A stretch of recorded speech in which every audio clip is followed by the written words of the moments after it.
La crise énergétique actuelle, je pense que, déjà, il faut comprendre qu'elle était là avant la guerre en Ukraine. La guerre en Ukraine, c'est un accélérateur aggravateur d'une situation énergétique qui était déjà extrêmement préoccupante avant. Sur le pétrole, par exemple, la les perspectives, de choc pétrolier dans les prochaines années étaient là avant la crise en Ukraine. La crise en Ukraine a surtout aggravé la crise du gaz pour l'Europe, Mm. en mettant en lumière la très forte dépendance de l'Union européenne à la Russie.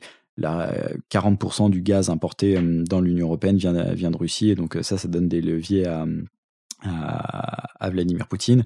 Et donc, ce qui s'est passé, c'est que la Russie a préparé cette invasion au...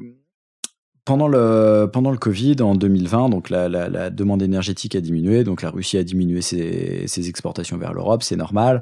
En 2021, l'économie reprend, l'Union européenne veut importer davantage de gaz, et là, la Russie refuse d'en importer davantage. Alors elle explique qu'elle peut pas, qu'elle réussit pas, etc. Ce qui a propulsé les prix du gaz à des niveaux assez élevés.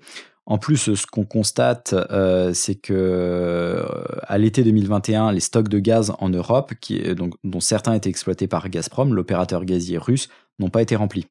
C'est-à-dire que l'un des intérêts du gaz, c'est que ça permet de faire des gros appels de puissance. On Mm. consomme beaucoup d'énergie l'hiver pour se chauffer, on en consomme beaucoup moins l'été. Donc en fait, ce qu'on fait, c'est qu'on importe du gaz toute l'année. L'été, on le stocke dans des grandes cavités de stockage souterraines.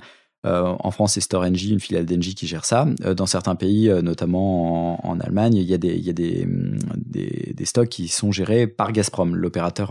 l'opérateur russe. Et Gazprom n'a pas rempli à l'été 2021 ses stocks. Donc déjà, ça aurait dû alerter les pays européens.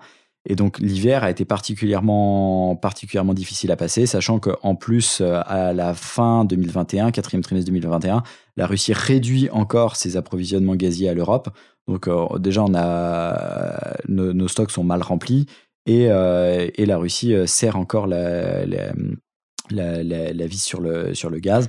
Et paradoxalement, à partir du moment où la Russie envahit l'Ukraine, là, elle fait sauter les limitations sur les exportations. Donc là, l'Europe se met à importer beaucoup de gaz pour remplir ses stocks dans la perspective de l'hiver prochain. Mm. Et donc maintenant, toute la question, ça va être de savoir jusqu'à quand on va être capable d'importer du gaz russe. Est-ce que la Russie va couper le gaz dans une semaine, 2 semaines, 3 mois, 4 mois, ou est-ce qu'elle ne va pas le couper? Là, il y a une vraie incertitude. Et si elle le coupe, à quel niveau seront nos stocks de gaz à ce moment-là? Et comment se passera l'hiver prochain? Est-ce que l'hiver prochain sera un hiver doux, ou est-ce que ce sera un hiver particulièrement froid? Et donc là, il y a beaucoup d'incertitudes qui se cumulent. Et en tout cas, l'hiver prochain présente des risques élevés sur le système énergétique, parce que on a du gaz qui coûte très cher, dont on est incertain d'en disposer suffisamment. Euh, donc en fait, il y a tout ça qui se conjugue. Et concrètement, ça veut dire quoi, en fait, un hiver compliqué? Si on manque de gaz, est-ce que ça veut juste dire que blackout, ou quelles sont les solutions annexes?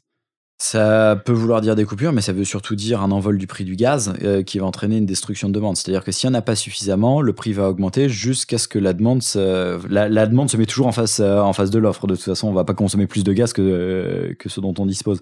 Le problème, c'est que si on attend du marché qu'il régule la demande, on ne va pas choisir ce qu'on perd. C'est-à-dire que ça va être une progression de la précarité énergétique Mm. et des réductions de production industrielle, voire des faillites industrielles, ce qu'on constate d'ores et déjà dans certaines industries comme la métallurgie, la papeterie ou la production d'engrais.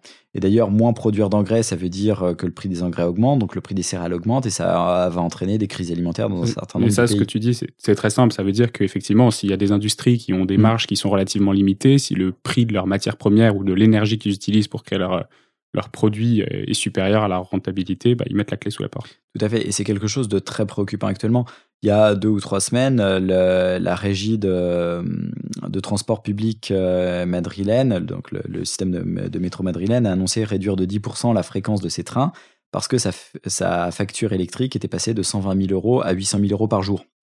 Et donc, Ah oui, ok. c'est là qu'on voit vraiment la limite quand on attend du marché qu'il régule la Mm. demande.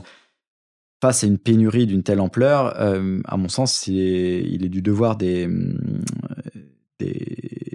autorités de réguler, de dire bon bah ça c'est prioritaire, les transports en commun c'est prioritaire parce que de toute façon si on les réduit ça veut dire que les gens vont prendre davantage leur voiture donc ça va aggraver la situation énergétique et donc dire ce qui est prioritaire et qui doit continuer à fonctionner même si le prix du gaz du pétrole est élevé et ce qui l'est moins et donc organiser vraiment le rationnement de l'énergie aussi pour pouvoir économiser du gaz et du pétrole pour le stocker pour se donner le plus de chances possible de passer l'hiver prochain dans les conditions les moins mauvaises possibles.